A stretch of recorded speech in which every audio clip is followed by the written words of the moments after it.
Our goal at the school is to build up children and young people of character who make wise choices, who pursue academic excellence, and who stand for things greater than just their own selfish ambitions and desires. And today you are a part of all that. So I thank you for that.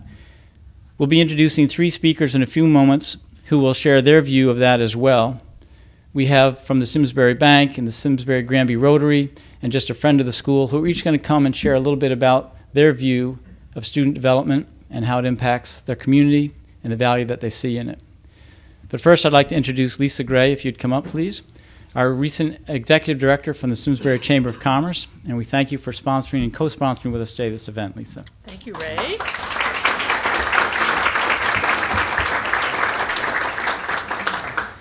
Welcome, and thank you so much for participating today. I hope you all had an enriching experience working together this morning. It occurred to me that many of the students here might not understand exactly what a Chamber of Commerce is, so I wanted to take just a moment to explain what it is that we're about. A Chamber of Commerce is a local association of businesses whose goal is to further the interest of businesses. Business owners form these local organizations to advocate on behalf of the business community.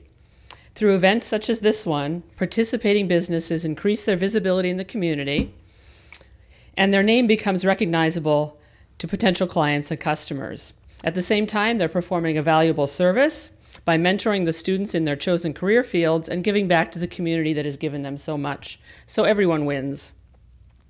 The first Chamber of Commerce in the United States was established in 1768 and is still thriving today in New York City. And the Simsbury Chamber of Commerce was established 53 years ago in 1961. And we are now over 300 members strong and growing. The members that have participated in today's event realize the importance of grooming the future business leaders of tomorrow and have made many sacrifices and great commitments not only to join us here today, but throughout their careers to ensure their own success, as well as the success of young minds such as those from the Master's School. So once again, on behalf of the entire Simsbury Chamber of Commerce, thank you business leaders, thank you students, thank you to Ray Lagan and his amazing team at the Master's School. And thank you to Simsbury Inn for hosting us today and having this wonderful luncheon. You are all champions, and students, we wish you great success in your future endeavors. Enjoy.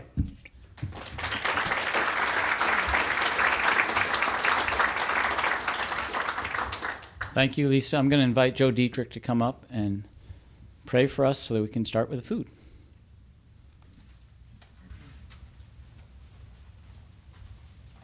Let's pray. Father in heaven, we are so thankful that you have given us life, health, and peace, that you've given us an abundant life. I thank you, Lord, for each of the hosts, the mentors, those who have sponsored, those who have vision for the future, for these young people who have a desire to change the world and make it better, and that it might be a place where you are honored. Father, we thank you that you have given us a future and a hope, and we pray that we might, as we fellowship today, enjoy your presence as we enjoy each other's presence. Bless this food, the servers, all those who have given so much. We pray it all in the name of your Son, Jesus. Amen. Good afternoon. I'm Ken Skladowski. I'm from the Simsbury Bank. I manage the Simsbury office here in Simsbury. Simsbury Bank is proud to support the Simsbury Chamber of Commerce in the Master's School Job Shadow Day. As a homegrown Simsbury business, we are invested in this community. We feel it is our duty to do anything we can to help secure future leaders and encourage our youth to make smart career choices. It is our hope that this day was a good opportunity for the students to get to know about local businesses and all the opportunities that exist right here in Simsbury. I thoroughly enjoyed spending the day with Connor and Andrew. It was my pleasure getting to know them, and I was amazed at how bright and well put together they were. Pretty humbling, actually. It reinforced to me how important it is to support local education. Thank you, and a great job to the Master's School and the Simsbury Chamber of Commerce for providing the opportunity for the local businesses to engage the students here in Simsbury. Thanks. Okay, my name is Ron Houston, and Ken asked me to, or Ray, excuse me, asked me to come and talk a little bit about Rotary today, which I was delighted. So there's our banner in the back. Everybody recognize that beautiful emblem? Rotary is a service organization, and it's made up of people that are really dedicated and sharing the same passion, and that is to give back. Okay, it's a global organization. We got like 33,000 clubs around the country. We've got 1.2 million members, and we're in 200 countries. So I know Ken is in our club. Are there any other Rotarians in the room, or do any of the students have Rotarians in their family? Got to be a few. Got to be a few. Basically, we focus on helping community things, but we also get involved in a lot of big projects on an international level. We spend most of our time raising money and doing really fun things like golf tournaments and runs. I know you guys do the river run, right? You love that, right? Yeah, we love seeing your team down there. Halloween parties, on and on and on. And basically, we just raise all that money and give it all back.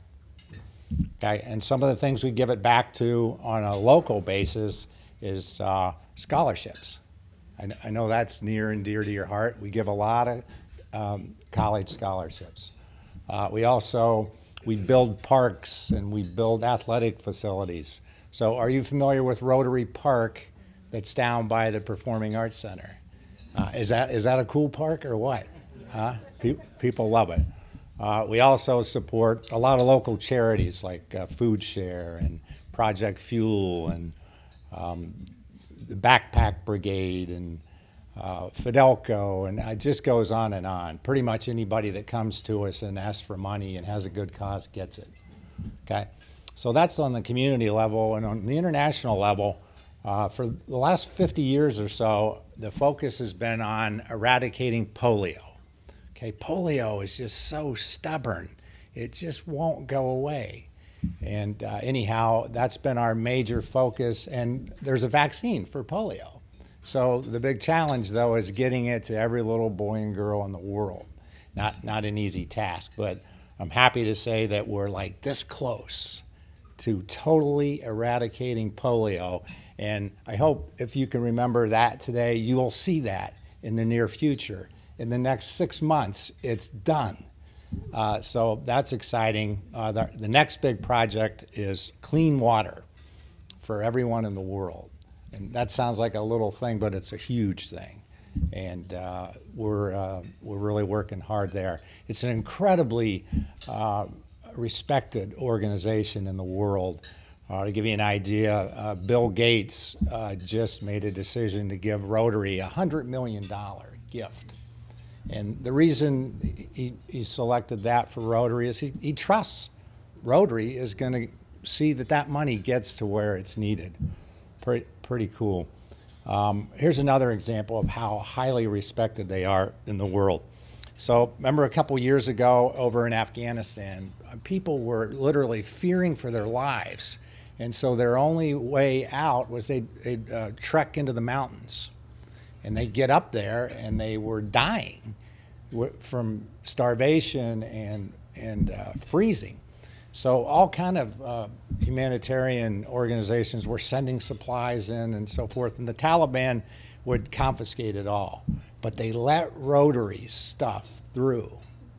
Does that blow you away? And that's because it's such a global organization with just the highest standards of being apolitical. Like, they don't see this as America trying to save these people, and that's pretty cool, huh? And then the other big thing they do internationally is disaster relief. So you know all these storms that we've been seeing for the last decade or so, the tsunamis and the cyclones and the hurricanes. They actually created this thing called a shelter box, okay? And it's a big box, okay? And inside the box are supplies that you need to live on for about 10 days, okay? So you got this really state-of-the-art tent, you got blankets, you got dehydrated food and water and flashlights and tools and the whole bit, and all goes in this one box. And they airlift these things into these really needed areas, and wow, it's just like pop it open and I'm good for 10 days. Actually, I think they live in them for months. But anyhow, it's a really cool thing. I did want to mention there's a program called Interact. Okay, and have anybody heard of Interact?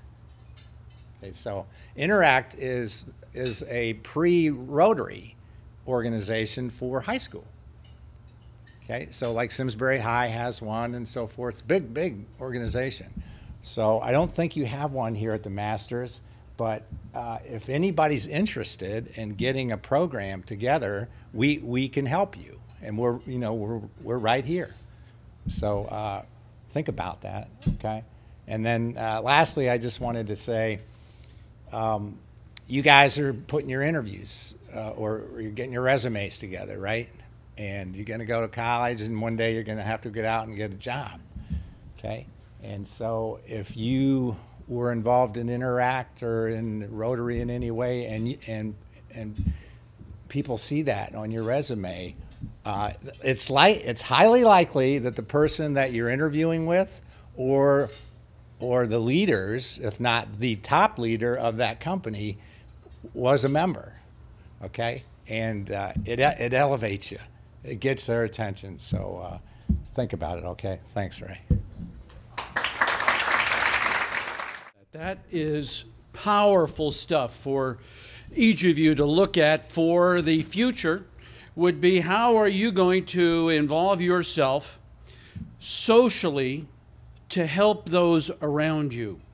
This is such an important thing, and I really appreciate you sharing that. Rotary is doing a wonderful job around the world, and it's called what on the high school level? Interact. Interact. And so on your resume, that would be great to have Interact also showing. So we'll see where that comes in the future, but thank you again for that. One of the things that I wanted to just share briefly with you, most of you know Mrs. Kay as having been the leader there for a number of years and a teacher, and I had the opportunity watching her, therefore being able to watch many of you. And I've seen how many of you have grown over the years. I've seen how you have set your desires on your future, and I encourage you in that respect. You want to continue to plan for your future, but I do wish to caution you on this one part of life. Today, I am a consultant, meaning what? I'm trying to help people in a certain industry, happens to be engineering, metallurgical engineering, in specific, to be specific, as we say. I did not start out in that field. When I was in high school, I graduated somewhere around in the top 10, and I felt my future is assured. I'm a physics major, and therefore I've got my future in front of me. I went to college thinking that physics was going to be my field. The second year in college, I decided, no way, this is not for me. And so, what's that? I hear you. Yeah, indeed. And you will find that the vast majority of all of you will change your direction when you are in college. Do not think that right now in high school, as I am leaving, heading off, I have to know what I'm going to do in life. You don't. You are still growing. You are still maturing. You are still changing. There is nothing so constant in life as change. You will change. I changed twice in college. And by the time I graduated, I was now in the field of metallurgy, because I found in some of those courses that I took during the summer excitement in that field. And so then I graduated, and now the world of metallurgy is out there. But where? What? How? And so I began with the aluminum down in Alabama. Then I was in Boston with Raytheon and missile electronics.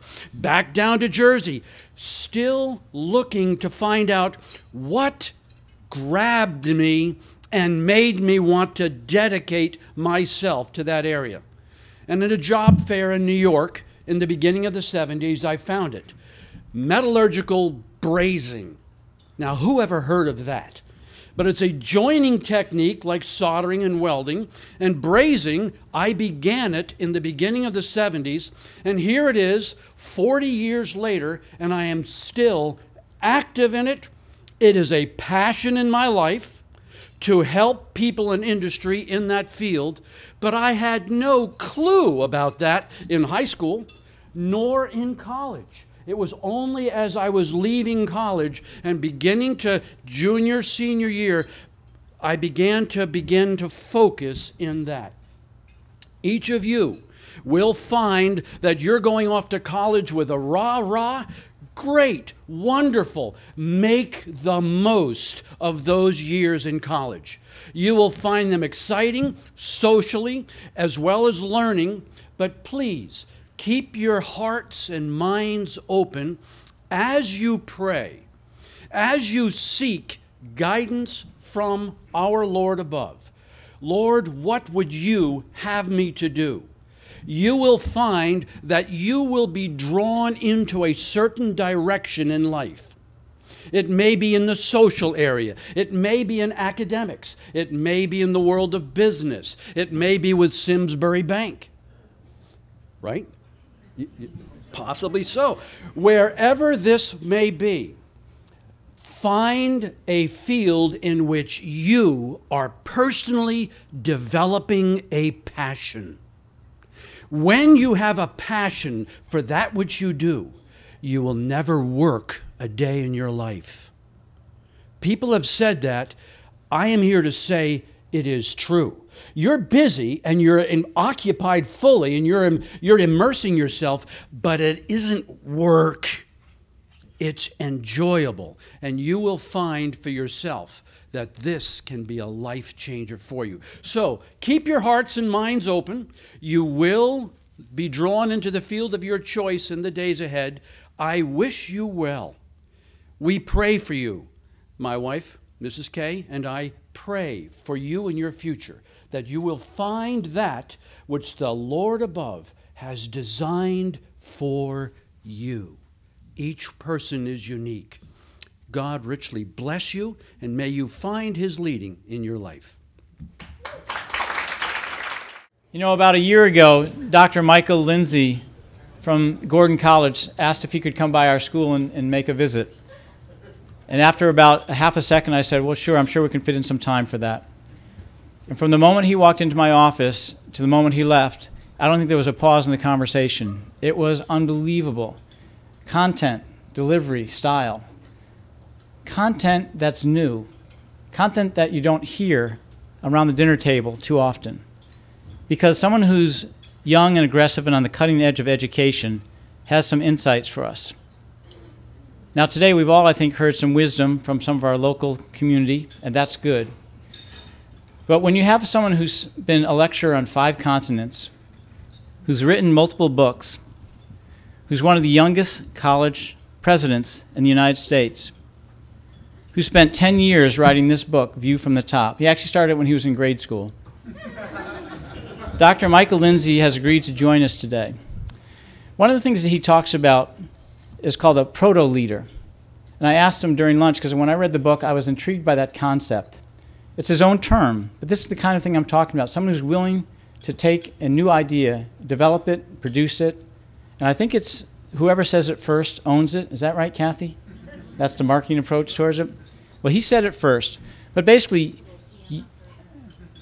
young people who have opportunity and talent but haven't really been tested yet are called proto-leaders. You can correct me when you come up to talk about it if I'm reading it wrong. And I think this room is full of young people who have talent, and now with education and a good lunch, you have opportunity, but you've got to develop it, and you've got to be tested in it. That means you have to aggressively go after it. So I'm going to invite Dr. Michael Lindsay to come up in just another 30 seconds. But before we do that, I'm going to remind the mentors that thank you again for being here, but you've been given an evaluation form. We really want to make this program better every year, and we would certainly appreciate if you'd take that evaluation form and hand it back in to Lisa Gray, or fax it to her office, or hand it into one of our staff who will be out here at the table. The last thing before I again introduce Dr. Michael Lindsay is the book View from the Top. We had asked before how many of you would be interested, and so we ordered quite a few of these.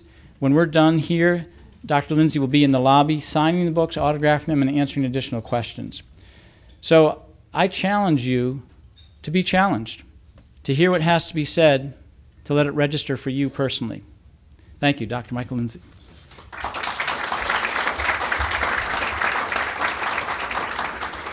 So it's great to be here with you. Thanks very much, Ray. It's wonderful. Gordon has benefited from a long relationship with the Master's School, and we have about a dozen of your graduates at Gordon, and we'd love to have more. So if you're exploring college options, I hope you'll consider Gordon. This book was actually started in my doctoral work at Princeton, and I'm living proof that you can write a dissertation that your wife will describe as actually interesting. And had an amazing time getting a chance to meet a terrific array of senior leaders. I started out trying to hope that I might be able to interview 40 senior leaders in government or business or nonprofit life. And the first few were very hard to get. But I relied upon a lot of relational networks and trying to build opportunities to get in and to conduct a face-to-face interview. At the end of completing 40 interviews, I went to my dissertation committee and I said, you know, I'm ready to start writing the dissertation, but I've also got this whole group of people who've agreed to be interviewed, but I haven't actually conducted the interview. And I showed them the list of names, and they said, wow, this is amazing. You know what, you should just keep going. And so I went back out into the field and did more interviews. I completed 100 interviews, and then I went to them and said, okay, I'm ready to go. And they said, now, do you have anybody else who's agreed to do an interview? And I had more names, and they said, no, you keep going. Well, they kept saying, keep going and keep going. In the end, I did 550 face-to-face interviews. It's the largest study of its kind. A team of researchers in 1970 at Columbia University interviewed 545 people, so my goal was 546. And I actually ended up getting 550. My first interview started in 2003 in Pasadena, California. And my last interview was conducted on the campus of Harvard. I interviewed Drew Faust, the president of Harvard. So got a chance to meet some amazing people. The book includes interviews with former presidents Carter and Bush, cabinet secretaries like Condoleezza Rice and Donna Shalala, Robert Rubin. I also had a chance to interview 250 CEOs, including 20 of the Fortune 100 CEOs, the heads of the largest companies, AT&T, Walmart, you name it, as well as heads of major nonprofit organizations like the American Cancer Society, the American Red Cross, as well as major universities like the presidents of Harvard, Stanford, Princeton, and Duke. So it was an amazing experience, got a chance to meet some amazing people. I logged about 400,000 frequent flyer miles, which my wife and I still enjoy to this day, and learned a lot of interesting lessons. One of the key lessons that I learned, which is one that I try to pass on to Gordon students, is the importance of doing your homework and then standing with conviction. I went in to interview Colin Powell. I don't know how many of you have met Colin Powell. He is a big man, tall, broad-shouldered, has sort of a menacing presence about him. And he came out and greeted me in the lobby, and then we went to his office in Northern Virginia. We sat around a very small little conference table. And as we were there, Colin Powell has this sort of habit of leaning into you. And he also sort of makes eye contact with you, and then he never looks away. Now, you think, well, that's not a big deal. I can certainly stare down Colin Powell. But then you realize as you start asking him questions, normally when you ask people questions, they look away, but he never did. He just kept looking like he was trying to draw the answer out of my eyes. I began to think, am I supposed to look away? This is getting socially awkward. Colin Powell said, you know, Michael, you've sent me materials in advance of the interview, which I've read, and you're talking about this particular program that I was involved in as a young person. You said it was a big experience. I just got to tell you, the whole research project you're about, I pretty much think it's worthless. That was his opening line to me. I said, well, you know, General Powell, I appreciate that. Would you be willing to say more? And for the next 5 minutes, he just proceeded to berate me. He said, you know, you suggested that this one-year experience when I worked in the White House was a big deal. It wasn't a big deal. It's just one of many interesting opportunities I had as a young person. And then who's to even say that what worked for me would work for somebody else, or that you could actually isolate what worked for me to make sense of it? And then, you know, I don't even think I'm a leader, so why would you suggest that to other people? And I'm just tired of people trying to get in the inside track of any of us who happen to have responsibility. It could happen to anybody along the way. He went on and on and on. And I said, General Powell, I very much appreciate that. But I remember that year that you worked in the White House, you worked with Frank Carlucci. And I remember you describing in your autobiography that was a turning point in your life. He said, well, it was a turning point. It wasn't a big deal. It was just one of many. I said, well, if I might, General Powell, as I look at your career, it seems to me that the relationship you formed with Frank Carlucci as a young man, as a proto-leader, actually became quite significant because in 1980, when President Reagan was selected, Frank Carlucci was named National Security Advisor. And I believe it was Carlucci who handpicked you to become his deputy. Then in 1985, when he stepped down from the job, there were many people in the White House, Ed Meese, James Baker, who were giving advice to President Reagan about who should become National Security Advisor. But it was Carlucci who stood up for you and said, you ought to get that job. And so you were chosen in 1985 to become National Security Advisor. Most people say you would never have been chosen as the chairman of the Joint Chiefs of Staff in the Pentagon had you not had that practical policy experience. And then many people say that because you were chairman of the Joint Chiefs during George H.W. Bush's presidency, you formed a relationship with his son, George W. Bush, and through that, together, you got a relationship with George W. Bush and were named his his Secretary of State. All of this happened directly as a result of the relationship that you formed with Frank Carlucci. General Powell, as I look at it, your year working with him wasn't just a turning point, it was the turning point. It changed your life. He said, well, maybe you got a point. Let's do the interview. What I learned is actually that General Powell has a tendency of taking young associates and trying to throw them off their balance early on. Whether they come in as an executive assistant in his office or a junior officer in the Army, he's always trying to push people to see how they respond. One of the key lessons is to do your homework in advance. I had read every page of his autobiography and remembered it at the right moment, but also was not so presumptuous to assume that just because he thought the work I was doing was worthless, that maybe there was something to that. So I gave him a chance to speak. But after he'd spoken for 5 minutes, I thought it was time for me to set the record straight. And in the end, I think I won him over. Leadership is as much caught as it is taught. So one of the key things that you want to try and do is create opportunities where you will be in the presence of folks who are accomplished leaders. This particular program that General Powell was a part of is known as the White House Fellowship. It was started by President Johnson in 1965, so it's about to have its 50th anniversary year. It's an amazing program that takes people who are in their 20s or 30s who are accomplished in different fields. They resign their positions wherever they are and come to work directly for a cabinet secretary in Washington for 1 year. And in the process of that, they're able to see what leadership looks like at a very high level, up close, while they're in a formative stage. They get a chance to hear what's inside a leader's mind, how a leader responds to the critics and the critiques that come, how they respond in the moment. They also get a chance to work on a substantive project. One White House fellow, for example, was put in charge of redesigning how the Pentagon does its annual budgeting. Anybody who knows anything about the Pentagon, that's a pretty big job. Another person was put in charge of the federal government's response to cyber terrorism in the wake of 9/11. I mean, these are big projects, and they're being given to 30-year-olds. The idea is that you take talented young people, and frankly, you throw them into the deep end. Give them a chance to see, can they do something meaningful and significant while they're being mentored by a senior leader? And then they get a chance to take those kind of experiences back with them to wherever they came, and they're changed so that they're ready for leadership when the mantle and opportunity comes to them later on in life. I was so impressed with this program. I studied about 36 different leadership development programs in the country.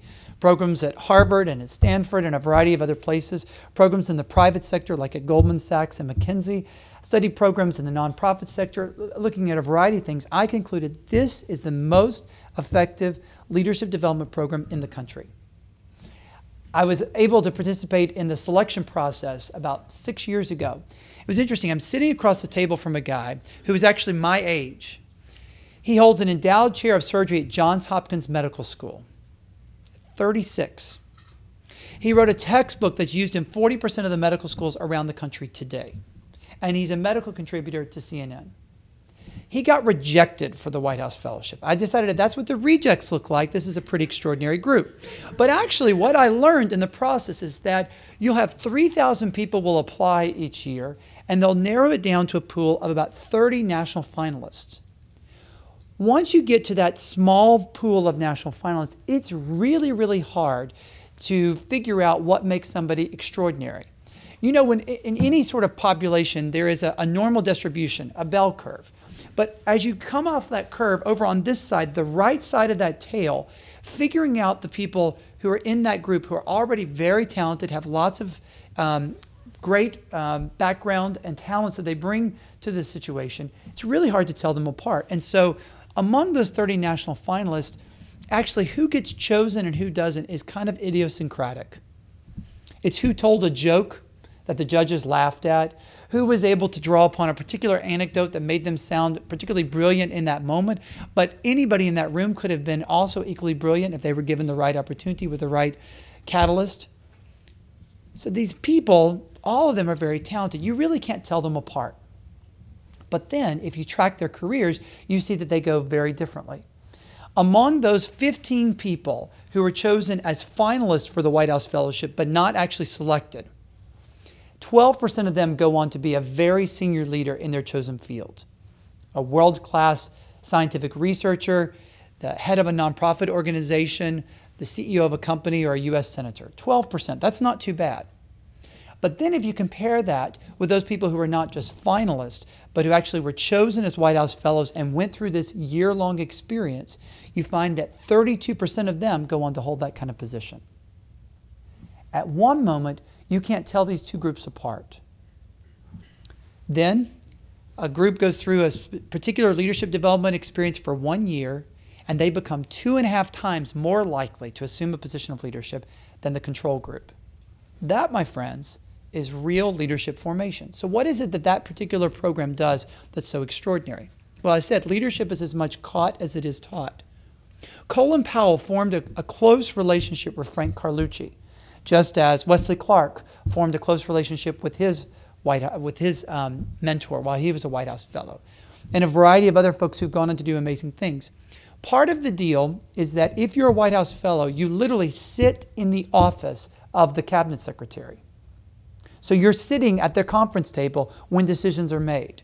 You share the space with them because we want you to hear what the conversations are like, what they experience.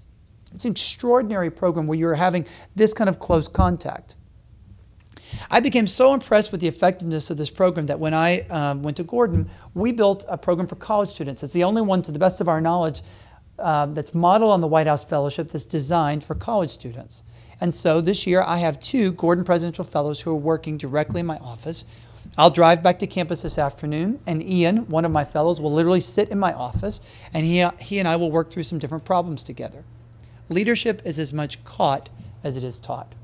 A second key lesson that I learned is that each of those young proto-leaders who are able to rise to senior positions, they succeed because they experience what we would call in the book a leadership catalyst, something that was catalytic in their life.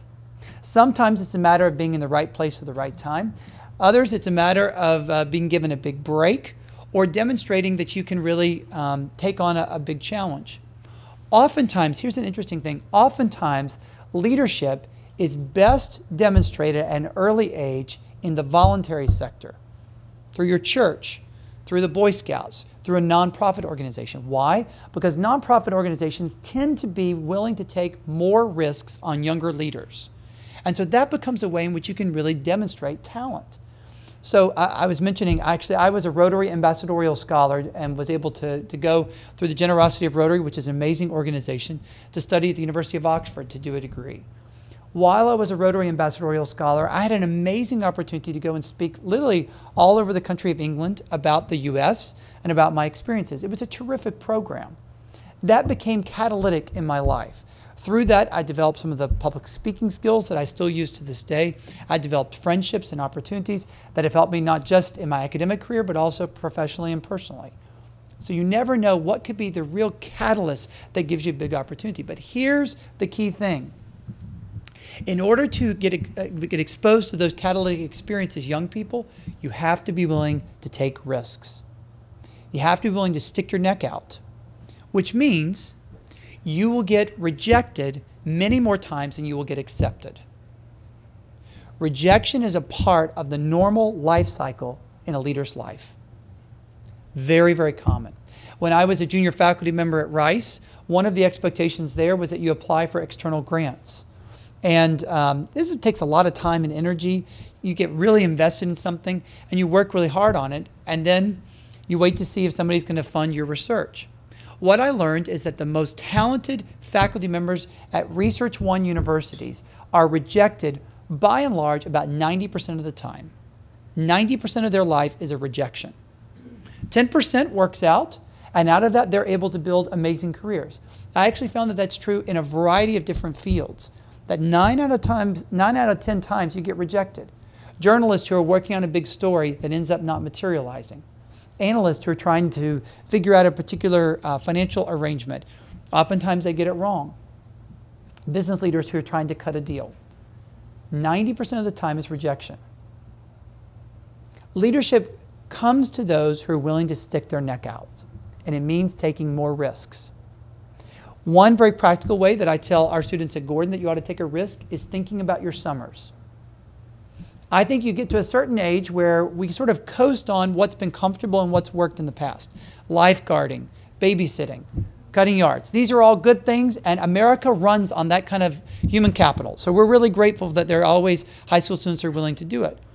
But truth be told, you get to a certain phase of life where it's important for you to begin looking for real professional opportunities like you're getting by this sort of job shadowing experience.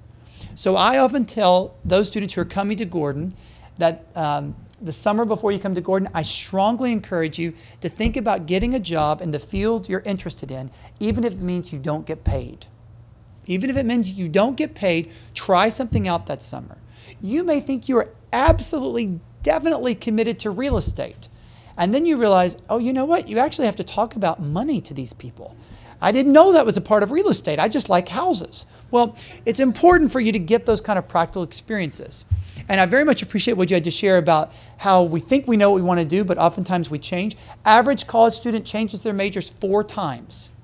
I cannot tell you how many students end up making their decision about where they're going to go to college because of the major that's offered there, and then they end up opting out of that major. So don't make your decision based upon a major. Make it upon the kind of institutional fit you're looking for. A third big lesson after you think about leadership is as much caught as it is taught, and you're looking for those catalytic experiences. Third big thing is that if you aspire to leadership, you have to embrace what we call a liberal arts approach to life. A liberal arts approach to life. Here's the interesting thing. Most of our professional sector is organized around specialization. You get promoted because you're really good at one thing. But the higher up you move within the organization, the more you have to become a generalist. There is a reason that we call the top officers in the U.S. Army generals. It is because they have to have a broad perspective. They have to be able to understand a wide variety of things. That requires you to embrace a liberal arts approach to life. I talk to a lot of CEOs who are curious, if they could take what are the key lessons that I learned in View from the Top and what could they apply if they're looking to find the next big leader for their company. What do they look for? And I say the key thing you want to do is you take 10 of your talented younger executives and take them to dinner and see who are the best conversationalists. Those people who are good conversationalists are most likely to become senior leaders at the company. Why? Because they are relational entrepreneurs. They're able to build bridges with lots of different kinds of people. And so it's really important for you to be able to make connections with lots of different kinds of folks. If you want to be president of the United States, you have to be able to interact with dock workers over coffee at 10 o'clock in the morning and to have a briefing with nuclear physicists at 11 o'clock that morning. You have to be able to work through a whole range of people and be able to build connections. And it's interesting, in the course of our research, we tried to figure out what's the single most important subject for you to be able to build connections with lots of different kinds of people in our culture. What would you guess it is? What subject becomes the great bridge building conversation topic? Sports. That's right. Sports is the great bridge builder. Now, it doesn't mean that you have to know all the stats of every single team. You just got to have enough to be able to say, well, what did you think about the game last night? And then people will talk on and on and on. You actually can be relatively ignorant in sports and actually build lots of bridges because people are interested in talking about it. Becomes an approach to developing that liberal arts approach to life. The other practical advice that I always give to Gordon students is that it's really important for you to think broadly, and part of that means looking at a variety of news sources. Probably the best thing that you can do if you're trying to figure out what's going on in the world is to subscribe to The Economist. Now, I don't sell issues for The Economist, but they're published in the UK, and so they represent a slightly different perspective on world events, but they cover US politics, and it can be a really helpful way for you to get a slightly different perspective. Or sign up for regular news digest from the South China Morning Post or the BBC, figuring out a way to get your news in a variety of places. Leadership is as much caught as it is taught. You want to create opportunities so that you can be part of a catalytic experience somewhere in your late teens, early 20s, so you get the real kind of opportunity, and then cultivate a liberal arts approach to life. Those are three very practical things that I learned make a real difference, and they help create a lot of opportunities for young people who aspire to not just positions of responsibility, but really a lifetime of leading for the common good. Well, those are some of the key things that we learned. We wanted to save just a couple of minutes for questions that you might have. If there's something that you're curious about in the course of my research, I'd be happy to field it. Something you might be curious about that I shared or that I learned over the course of all these great interviews. Does someone have a question?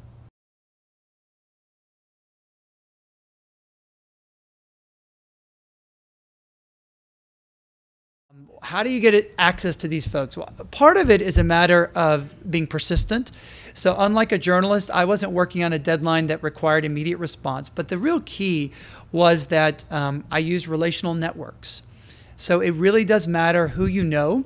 And I called upon every kind of acquaintance I could possibly find to build relationships and to be able to get access. I got the interview with Jimmy Carter because a friend of mine from college, I knew that his dad was good friends with Jimmy Carter. So I called my friend and said, can I call your dad? I called his dad and I explained my situation and said, could you help me get an interview with President Carter? He said, you know, Jimmy gets asked to do lots of things. I seriously doubt this will make a difference, but I'll be happy to put in a good word for you. Within 2 days, his scheduler called and said, the president would be happy to sit with you next week. So it's a matter of sort of getting those kind of opportunities. And then I was very strategic early on who I interviewed. So I didn't go after everybody. I went after sort of big name people. And then once I got the interview with Jimmy Carter, with James Baker, who'd been Secretary of the Treasury, Secretary of State, White House Chief of Staff, and then Mike Duke, he was the CEO of Walmart. Once I got those 3 interviews, which they were in my top, my first 40, man, I dropped their names left and right. And that created lots of good opportunities for me along the way. And then it was a lot of fun because by the time I finished with it, I was giving a presentation in 2011 and I was wrapping up the data collection, and there was a guy who was the lead director of General Electric was in the audience, and he came up and he said, is Jeff Immelt in this study? And I said, you know, I tried to get an interview with him, but the communications VP turned me down. He said, he needs to be in this study. And I said, I agree, would love to do the interview. Within 24 hours, I had the interview scheduled. So it was fun by the end of the project.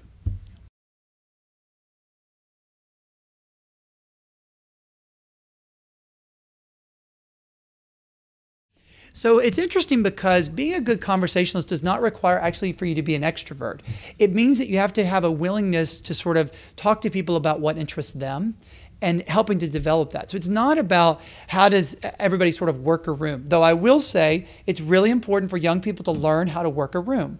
And so if you're wondering, how do you do this when you go to receptions and how do you connect with folks? Basically, you walk in a room and you're trying to make a diagonal line to the opposite corner. And you're trying to walk that way to see who can you meet along that way.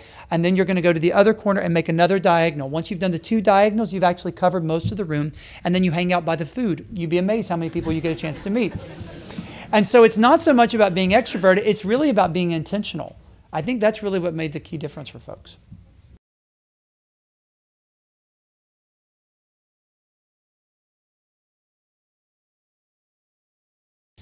Condoleezza Rice was incredibly impressive. She has been accomplished in so many different parts of her life. I don't know if you know her story, but she wanted to be a world-class concert pianist up until age 15. She went to the Van Cliburn competition. She'd been working on this particular piece of music for a year, and there was another competitor who also played that same music, and she learned that that person had been working on it for a week, and she'd been working on it for a year. And she said, he did a much better job, so I realized I'll never be as good as he is. And so she decided, I need to do something else. Having a willingness to sort of bounce back, I mean, that would be an incredibly discouraging experience to think your whole life is going in one direction, now suddenly you're not going to do it. She became interested in Soviet studies, and while she was an undergraduate at the University of Denver, and went on to do amazing work in academia, but also continued to be interested in public policy. She's an example of somebody who is a good conversationalist, who thinks in lots of different ways and is able to build lots of kind of connections. She was incredibly impressive. Another person who sort of was very interesting was Kevin Plank, the founder of Under Armour. This is a guy who actually invented the entire industry of performance apparel. And it occurred because he was playing football for the University of Maryland, and he was doing 2-a-days, and he said, I just realized when I took my shoulder pads off that my t-shirt underneath was drenched in sweat, and it was like 6 pounds on the scale. And I thought, if I could just be 6 pounds lighter, how much faster could I be out on the field? And so it's an example of a young man who really in his 20s invented an entire industry and has become an iconic brand. So he's really interesting. I got a chance to meet some amazing folks, but those are 2 that stand out.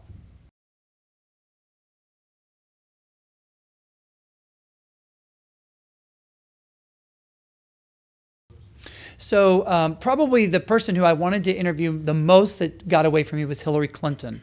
I tried very hard to do the interview with her multiple times, and I never landed that one, and I regret that. I think that the key thing here is that one of the most important attributes that I learned over the course of my study is that resilience and grit are key determinants of leading over the long haul. And so I got turned down. 16% of the people that I approached to do an interview turned me down, but 84% did not. So that was a pretty good response rate. And I recognize that there are all kinds of reasons why somebody might or might not participate. And it's not a personal affront to me. I think too often younger leaders think that rejection is a personal rejection of them. It's not. It's just life. And so you have to get to a place where you say, you know, my self-worth is not based upon these individuals. Their opinion of me, you know, doesn't really matter all that much, and so I'm going to try and figure out a way to move on. That said, I still got really nervous when I went in to do these interviews, and when people turned me down, I still was pretty disappointed.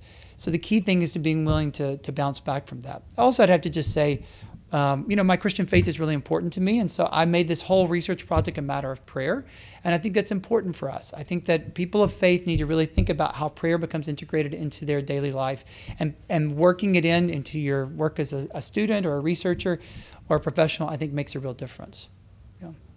Well, it's been great being here with you all. Thank you very much.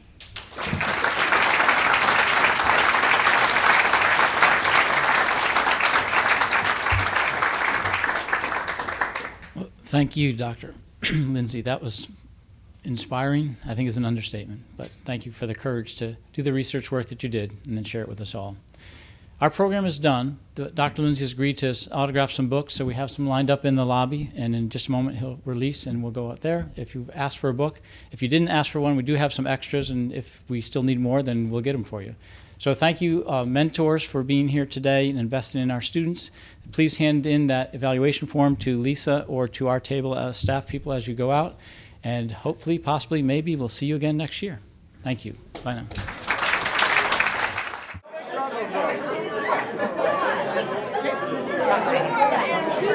Yeah. Funding for Simsbury Community Television is provided in part by contributions from viewers like you. Thank you.